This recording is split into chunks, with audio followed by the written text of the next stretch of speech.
Did you know that early astronomers thought there were oceans on the moon? I asked, looking up from my book. My mom shifted in her bed, a tangle of four tubes shifting with her. Of course, the moon seems like the perfect place to find an ocean. What a shame we never found water then, I said. Because those false seas, astronomers called them Maria. Mom smiled. How sweet of them to name the moon oceans after me. Well, they didn't find any oceans, I reminded her. Maybe they just didn't look hard enough, she replied, a little laugh slipping from her lips.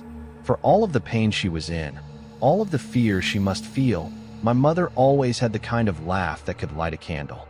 We were in her hospital room, the same one we'd been in and out of for the last year and a half. Sometimes we had a roommate, sometimes we were alone. Always she held steady enough for both of us. The rock I tied my hope to, the wall against the grief I knew was coming. Cancer is such a mundane word for something so hungry and cruel. I've noticed medicine does that a lot, covers horror with tedious language like a bedsheet over a body. Malignant, inoperable, metastasized, terminal. But when she laughed we weren't in the hospital anymore. We were home. When she laughed, she wasn't sick, she was young again, and I was a kid, and the world was a bright place begging to be explored. What a miracle my mother was. Cancer had taken so much from her, aged and hurt her, but it could never steal her laugh. That was hers to keep. How are we feeling today? The doctor asked. He came in less and less often. We could all sense this was the final stay in this room. Just brilliant, Doc, my mom said, struggling to sit a little higher. We can still go dancing later if you'd like, though we'll have to ask for my son's blessing. Ever since his dad died, Brian's been very protective of me. I put on a stern face. I'll need to know your intentions are pure, Dr. Bradshaw. As the driven snow, he played along. But I might need a rain check on the dance, Ms. Willen. I'm not as young as I used to be. He emphasized his age, running his fingers through gray-white hair. My mom tapped her bare scalp. Right there with you, Tiger, she said. Dr. Bradshaw smiled, but I could tell he was burdened. I saw him glance at the small idol I'd placed on my mother's nightstand. The talisman was a miniature oak tree carved from gray soapstone. There were 4 faces etched into the tree, a sentry against ill health and bitter spirits. I could tell the stone tree made the doctor uncomfortable. In all honesty, I had a tough time looking at the idol for more than a few seconds. The faces were each whittled in vivid expression. The face closest to my mother's bed was smiling kindly, and the face pointed towards the door was snarling, meant to ward away harm. The final 2 faces were both weeping. All 4 shapes were too human, too raw. There was a weirdness to the stone tree that put people on edge, but I'd grown used to every shade of weird you can imagine. My mother's side of the family was full of stories of unexplained luck and mysterious tragedy, whispered secrets, and unexplained deaths. By all accounts, my maternal grandmother was either an honest-to-goodness witch or full-bore, high-caliber crazy, or both. Probably both. The stone tree was from a box of my grandmother's things I'd found in the attic earlier that month. Maybe it was just a coincidence, but my mom did seem to get a bit better when I'd brought in the talisman, at least for a little while. I was daydreaming about family history and the odd box while Dr. Bradshaw checked his charts and Mom's vitals. "Can I talk to you for a moment?" he asked, ripping me back to reality. Dr. Bradshaw tried to keep a light tone, but I could tell he didn't have good news. The hospital hallway smelled like ammonia and birthday cake. Someone must have had a party, maybe a patient, maybe a nurse. Strange how you remember the insignificant details while your world is crashing down around you. "I'm so sorry," Dr. Bradshaw told me. "The results came in this morning. It's spreading aggressively. We held it back as long as we could, Brian. Your mom is a fighter. But right now we just need to try to keep her as comfortable as we can. Brian." The wall was cracking, grief waiting on the other side, heavy and cold as an empty house. I'd known for months that this was the most likely outcome, but it still hurt to hear. Hurt worse than I could stomach. "There's nothing left to try?" I asked, fighting down the urge to throw up. "Anything, experimental, untested, anything?" Dr. Bradshaw shook his head. "I'm sorry. Sometimes we just run out of options." She fought a good fight. "How long does she have left?" I asked, looking back into her room. She'd fallen asleep. "Not long. Maybe days. Have you considered hospice?" The smell of ammonia and birthday cake. The steady beep of Mom's heart monitor. I tried to focus on the world around me. My hope wasn't dead yet. If medicine couldn't help my mom, maybe something older could. I thought of the box of my grandmother's things waiting in the attic. There was a lot in there I hadn't gone through yet. Books and candles and secrets and lost things. Maybe there was a cure or at least a way to keep the fight going. No, I said. If all that's left is to make her comfortable, I want to take her home. The doctor smiled. I understand. We can give you some medication, ways to help her with the pain. He put his hand on my shoulder. Your mom's been in a lot of pain, but she'll have peace soon. You've done all you can. I know I lied. Thank you. Mom lived in a small ranch house 10 miles outside of town. There wasn't much in the way of neighbors besides some woods and a creek slithering through her yard. It was a windy, warm March afternoon when I took my dying mother home. That night I began my work. I was going to turn the house into a bunker, a maze death could never solve. I would keep my mother safe. I would find a way to keep her alive. The little red book was full of ideas. Running water was an obvious place to start. The creek behind the house was barely a trickle, but it should provide some coverage to the south side of the property. Salt was next, lining the doorways and window frames, then in an unbroken circle around the entire house. This step was to be repeated daily, the red book stressed, or even multiple times per day. Even a moderate breeze played holy havoc with any salt poured outside, so it was always best to trace and retrace every few hours. Water and salt were common defenses against man's oldest enemy and well known. The book offered other, less conventional, advice. It took me nearly a week to finish carving the symbols and signs into the walls, the floors, even the trees on the property. Sometime around noon on the third day, on my back in the crawl space etching strange marks onto the underside of the floor, it struck me how ridiculous I was acting. There was no proof that any of the information in the little red book was anything other than the delusional ramblings of a bizarre woman I'd only met once or twice as a child. For all I knew, the runes meant to ward off death were actually a grocery list written in Cantonese. But I was desperate, and every time I saw my mother she looked frilier, more fragile. So I continued carving and praying and building layers upon layers of protections to keep death far away. Making my marks took me all over the property. It was a big yard, nearly 3 acres that blended gradually into the surrounding forest. I wasn't able to pinpoint the exact boundary where cultivated met nature. The edges simply bled together, but I did my best to create a clean border with lines between the symbols. I'd always loved the wildness here, the way you could wander a few hundred yards away from home and feel like you'd traveled hundreds of years into the past to somewhere primal. This was the perfect playground for a kid, whether I was out exploring trails or trapping minnows or spending the summer building yet another treehouse. Convinced this would be the final one. It never was. I was never satisfied. The house itself, though small, was more than enough room for my mother and me. Dad died when I was 7. I don't remember much about him, just how big he seemed, with a bonfire grin and arms that I thought could hold the whole world. My mom often said I took after my father. I could see it in the old pictures of him. We had the same eyes, green as moss in the summer, and the same fiery shock of red hair, enemy to every comb on the planet. The sicker mom got the more often she called me by my father's name. I worried when she drifted away like that, but a part of me was proud she'd mistake me for him. After all of the symbols were carved, there were a few steps left in the book to deter death from visiting. There were dozens of charms and talismans in the bottom of the old box in the attic. I sat up there combing through everything my grandmother left behind, referencing the red book, pushing the tiny charms into tidy piles. None of the idols were larger than my thumb. Some were iron and others were wood.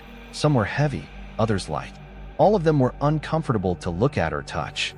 The attic was drafty, but not nearly enough to explain the cold that burrowed into me as I sorted the charms.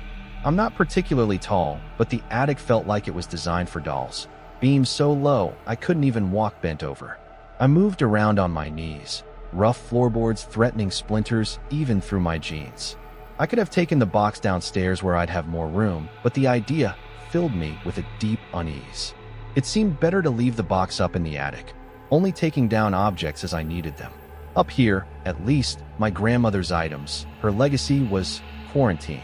The red book was very specific about the distribution of the totems around the house and property. I walked carefully through my mom's backyard, boots plopping in and out of mud, compass in hand. It had rained nearly every day since I'd taken my mom home from the hospital. I knew it was almost certainly a coincidence, but couldn't help wonder if the soft curtains of rain falling to the ground were for her. I placed charms and a compass rose with the house in the middle. The most disturbing objects were given places of honor at each cardinal direction. Water, salt, wards, charms, all placed carefully, intentionally. My grandmother's book promised that these would offer some degree of protection against the inevitability of death. The symbols would confuse it, the talismans distract it, and the water and salt make barriers to slow it down. But death might still find a crack to slip through, so the red book recommended one final trick. There was a small candle in the bottom of the box, dirty white as stained paper. When I took the candle from its case, the smell made me gag. Have you ever walked past a portable toilet in the dog days of summer? When it's so hot, the blue plastic has started to warp and bubble. Imagine that smell distilled into a finger's worth of wax. I brought the candle downstairs, placed it on the dining room table, and set it alight. The wick caught immediately, the flame burning an unusual red-brown. No heat came off of the candle, and it actually seemed cooler the closer I moved my hand to the fire. Once the wax began to melt, the smell was 10 times worse than it was back in the attic. I choked down a greasy sickness crawling up my throat and quickly left the room, shutting the French doors as I went. That helped trap the odor, but I couldn't shake the sense of nausea. I went to check on my mother. Do you remember the day you ran away? My mom asked, sitting in her bed, lunch untouched on the nightstand beside her. I didn't think she had any weight left to lose before she was nothing but bone and memory. Her skin was rice paper over a frame that seemed smaller every day. Her eyes, though, no matter how fragile the rest of her became, remained 2 little lanterns against the dark, blue and bright and alive. I didn't make it very far, I answered, and I wasn't really running away, only stretching my legs. Mom smiled. You told me you were leaving for the circus. You wanted to be either a lion tamer or a strongman or maybe a fire eater. I think I wanted to be all of that combined. Young me was big on multitasking. My mother turned, so she was looking out the window into the yard. I was so scared when I found your note, the one saying you were leaving. My hands were shaking like you wouldn't believe when I called the sheriff and then Mr. Jonas down the way. It felt like we were searching for you for half the night, even though it couldn't have been more than an hour before we found you there, lost in the woods, wandering around and shivering. You hadn't even brought a jacket. I sat next to my mom on the bed. Yeah, I didn't exactly plan ahead for my circus escape. I remember getting over the idea real quick, but I couldn't find my way back. I'm glad you found me. I'm glad too, my mother said, and I noticed her wipe away a tear. I'm so glad. That hour you were gone, Brian, that was the most afraid I've ever been. Afraid we wouldn't find you. Afraid you might be hurt or worse. I couldn't hardly breathe through the fear. Then, suddenly, you were there, and the relief nearly knocked me over. I think we stayed up together the rest of the night watching the stars. I wanted to make sure you could find the North Star in case you ever got lost again. She turned back to me, reached out her thin hand, and placed it over mine. There were still tears in her eyes, but she smiled her lighthouse smile, and, for a moment, I saw her just as she used to be, just as she was the night I ran away and my mom found me. I squeezed her hand. I was scared too. I was afraid I'd be stuck out there. What made you think of it? Well, I've been thinking a lot about dying lately in Dash. Don't, I interrupted. Don't talk like that. You're not going anywhere, not for a long time. It's okay, she said, squeezing my hand back. It's okay. I've known real fear and what I'm feeling now. It's not like that. I'm scared, I guess, but I'm at peace with it. I had such a beautiful life. I'm so glad I got to meet you, to be your mom. I'm glad too, I whispered, voice breaking on the last word. But I won't let you go without a fight, I added silently in my mind. Something was trying to get to my mom. The strangeness began the day after I lit the candle. At first it was small blips, tiny wrongs that I chalked up to my imagination. Doors I knew I'd closed at night were open in the morning. Food began to rot and spoil within days of me bringing it into the house. Eventually, food would go bad almost immediately. Every few hours the television in the living room would either turn off if it was running or on if it was off. Clocks would stop overnight, always at 3:03 a.m. Shadows began sticking to the corners of rooms independent of any light sources. The shadows were stubborn and they would linger for as long as I would stare, then disappear when I blinked. I began hearing bumps and knocks at all hours, and sometimes, when I'd enter an empty room, I had a sharp, fleeting certainty that it was only just occupied. I avoided the dining room except to check in twice a day to see if the candle was still burning. The smell was vicious and would claw its way into your throat and nostrils the moment it was given a chance. I kept the door to the room shut and kept air fresheners running in the surrounding rooms 24/7. The funny thing was, the candle never went out, never even seemed to shrink. I could see the wax melting, but day in and day out the candle refused to change. Days marched into weeks, and the wrongness only grew deeper. My mom and I both lost sleep to vivid nightmares that we couldn't remember when we woke up. Only the echoes remained, but those were enough to leave my pulse sprinting until morning. I started sleeping in a chair in my mother's room. I did this to comfort her if she woke up confused during the night, but also because, if I'm being honest, I was too scared to sleep alone. I felt like a child running into his parents' room, convinced there was a monster under the bed. Thing is, maybe there was. By the third week, I couldn't keep doors closed. They would slam open the moment I left the room. A terrible scratching began inside of the walls. I told my mom it might be squirrels or mice, but the sound was so insistent, not like rodents milling about, more like a dog wanting in. I stopped leaving the house for supplies. Instead, I had what little food we ate delivered. I kept the curtains drawn. There was tapping on the glass every night. About a month after leaving the hospital, we were living like zombies. The dining room couldn't contain the smell of the candle anymore. The entire house was clogged with the scent. Tiny noises had graduated into full-on laughs and screams and whispers in the rooms around us. Something kicked the bathroom door so hard while I was taking a shower that the hinges warped. I covered every mirror in the house. I'd started to see things in the corners looking back at me, half-hidden faces, shapes that skittered away as soon as I turned around. Mom was drifting further and further away. She had long moments of confusion where she'd forget my name, forget where we were. Sometimes she'd think I was my dad. Other times, she'd just stare at the wall for hours, growing fainter and fainter each day like a Polaroid left in the sun. But she was alive. It was clear that we were under siege by something. My world shrank to only one room, and every trip to the bathroom or to answer the door for food felt like going over the trenches.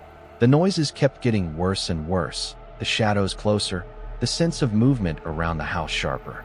Every now and then I would feel hot breath on the back of my neck or walk through a cold patch hanging in the air. I stopped bothering redrawing the lines of salt around the house. I knew, deep in my bones, that as long as the sickly candle burned, death could not take my mom away. On the 33rd day after leaving the hospital, I woke with a start from a nightmare, only to find my mom's bed empty. She hadn't been able to walk the past week at all, so my first feeling was hope that she might be improving, at least a little. Then I noticed the odor we'd been living with for weeks was gone. "Mom!" I shouted, running in bare feet out of the room. I found her in the dining room, the door wide open. She was standing at the table, frail as a neglected scarecrow, bobbing back and forth. Her hands were hovering over the candle. The flame was out. "Why did you do that?" I whispered. "Mom? Mom, are you okay?" I patted into the room, the wooden floor freezing cold. My mother didn't react to my presence. She just continued rocking side to side. I realized she was still asleep. "Mom." I gently shook her shoulder. "Wake up." Her head snapped back, and she nearly fell. I caught her on the way down. It felt like she weighed nothing at all. "What's going on?" she asked, looking around the dark room. "You're okay," I told her. "You were sleepwalking." "I was having the most unusual dream," Mom mumbled. "There were so many stars and—" She began to shiver uncontrollably. The cold hit me a moment later. I let out a gasp. The house was chilly before, but the dining room was near Arctic. My breath bloomed into a thin cloud in front of my face. I became acutely aware of the complete silence filling the house. Then I heard scratching. It was coming all throughout the house, deep tearing sounds at the walls around the dining room. Footsteps came immediately after, heavy and fast. Somewhere in the house, a window shattered. "Brian," my mother said, holding on to me. "Don't worry," I said. "Everything will be dash." My voice deserted me as a massive shadow unfolded in the corner of the room. It was shaped like a man but tall, so very tall, and it was fast. Before I could yell, the shadow was on us, pouring over my mother. In the space of a heartbeat, she was simply gone. No, I whispered, clawing at the dissolving shadow where my mom used to be. No, no, no, no, and no. The shadow was disappearing like a puddle sinking into the floor. There was a texture to it, oily and too slick to hold. I thought of my mother the night she found me lost in the woods, the night I'd run away. Her face filled my memory, her lighthouse smile. I remembered the relief I felt when she found me, the overwhelming love. I held on to that feeling, clutching it close. You can't have her, I whispered. I closed my fist around the last threads of the shadow. There was a terrible sensation of pulling. It was like I'd caught a horse by the tail and it was trying to shake me. But I held on, a sense of ripping and being dragged. It was a riptide with a mind of its own. But I held on. It could not shake me. The temperature was dropping every second, and I felt my vision growing dark. The last thought that ran through my head before I blacked out was a promise to myself that even if I died, my grip would hold. I wouldn't let my mother's life slip away. All sounds and light faded, narrowing to a pinprick and then going black. I woke up under a field of stars. I was lying in soft grass, still wearing my pajama bottoms and an old t-shirt. It was cool wherever I was, but comfortably so. I stood up. There were trees all around me, tall and close, stitched together with shadows. Immediately to my right, there was a road that ran straight as far as I could see, blurring into the horizon. But the stars, they were like nothing I'd ever seen before. Bright ribbons of northern lights rippled above me in green and blue and purple. Stars lit the sky like millions of lanterns floating on a still ocean. The moon shone sharpest of all, a spotlight hanging above the tree-line, so close I thought I could stretch up and brush its face. You are persistent, said a voice from the forest behind me. I whipped around, but couldn't see anyone. Then a dark spot began to clarify against the gloom. The silhouette separated itself and moved towards me. I recognized it instantly as the shadow from the dining room. As it moved closer, the thing grew and grew until it touched the sky and filled my vision. A deep dread sank into me, but I stood my ground. Give me back my mom, I shouted. The silhouette pulled away from the sky, and then it was standing in front of me, the shape and size of a tall man. But instead of a shadow, the thing had wrapped itself in stars. Miniature constellations drifted across its body, floating slowly like a time-lapse of a clear night sky. Burning brightest was the North Star, blue and warm. The space between the stars was absolute black, not a shadow but a complete absence of light. It was the most beautiful, terrifying thing I'd ever seen. What are you? I whispered. You know, it replied. Give her back, I begged. Please, give her back. I can't. It's her time. Past her time. You delayed me. Delayed her. I clenched my fists. She didn't get enough time. I didn't get enough time. It's not right. It's not fair. Of course it's not fair, the starry thing said, but it is right. You each have your time, and at the end of it, there's me, and there is a road, and we walk it together. Where to? I asked. Where are you taking her? I don't know. It's not for me to know, only to know how to get there. Then I won't let you take her. I planted myself in the road. The world was still and solemn around us. The constellations drifted like clouds, and a soft breeze stirred the branches. The starry thing didn't respond for a moment. Your mother was kind and caring. Wherever she goes, she'll have peace, it promised. But Dash, the creature raised its hand. Did you ever stop to think that death isn't an enemy? Death simply is. It is the natural partner to life. It knows no prejudice or malice, has no designs or ambitions. Your mother spent so long suffering, felt so much pain. Instead of letting her rest, you took it upon yourself to draw her life beyond its given course. You kept her alive, but at the cost of stretching her thin, prolonging her sickness, diluting her. Did you keep her alive for her benefit or for yours? I couldn't answer. Stretching a life is unnatural, dangerous, it told me. In the weeks you kept me away, you drew the attention of old things, hungry things, forces that would like nothing better than to swallow even the memory of your mother, to tear and bite until there was nothing left but pain and fear and a perfect emptiness. I shuddered, remembering the clawing sounds, the shattered window, and the laughter from empty rooms. I'm sorry, I whispered. Are they? Can they hurt her here? Is she safe? The stars in the shadow burned brighter for a moment. Your mother won't walk her road alone. None of you do. I walk with you always to the end. Can I see her? I asked. Please? Just Let me say goodbye. It considered for several seconds. You were persistent. And then the starry thing was gone. I was standing alone on an empty road. Brian. I turned to find my mother behind me on the road. She looked younger, healthier than I'd seen her in years. The frailty was gone, and my mother seemed exactly as I remembered her when she found me in the woods all those years ago. Isn't this the most beautiful dream? She asked, staring up at the night sky. Yeah, I said, trying to keep my voice steady. A beautiful dream. I love you, Mom. I love you so much, so very much. She smiled and touched my cheek. I love you too. Don't cry, it's okay. I'll wake up anytime now. I'll see you then. I nodded, wiping at tears. Sure. Yeah, I'll see you then. What do you think is at the end of the road? She asked. Do you think I'll have time to find out before I wake up? I looked out at the road, scanning the trees for any hungry shadows. I don't know where it goes, but promise me you'll be careful. My mom smiled wider. Of course I'll be careful. And she won't walk alone, said a familiar voice behind us both. I turned, expecting the starry thing. But the man standing on the road was entirely normal. The light from the moon was enough that I could see he had moss-green eyes and a bright shock of red hair. Such a beautiful dream, my mother said. The man came towards us and took my mother's hand. He and I looked so alike. I could see why my mother confused us when she was sick. Take care of her, I told the man. Just please take care of her. Make sure she gets where she's going. There are things out there that want her, to hurt her. It's my fault. I'm sorry. I'm so sorry, Dash. The man squeezed my shoulder. She'll be safe, watched over. If the devil himself is waiting on the road ahead, he'll move. Or he'll be moved. I believed him. Thoughts raced through my head. There were so many things I wanted to say, questions, a million ways to say goodbye. I wanted to stretch out the moment for as long as I could, but I realized I'd already delayed my mother enough. I love you, I told them both. Goodbye. I woke up back in my dining room, sitting at the table, the unlit candle in front of me. The house was quiet and still. There was no more scratching, no sound or sense of life at all. I walked through every room. The house was empty. I was alone.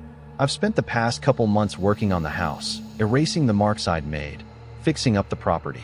Some nights I take long walks out into the forest.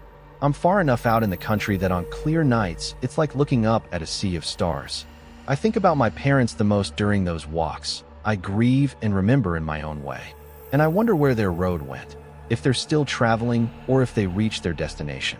I hope that their road takes them strange and beautiful places. When I walk at night, I look up for the North Star to keep from getting lost. Maybe they do the same. When it's full, I also look up towards the moon. I wonder if my parents had a chance to visit, to search for hidden oceans. I like to think they did, that the moon has at least one Maria, the one I love most.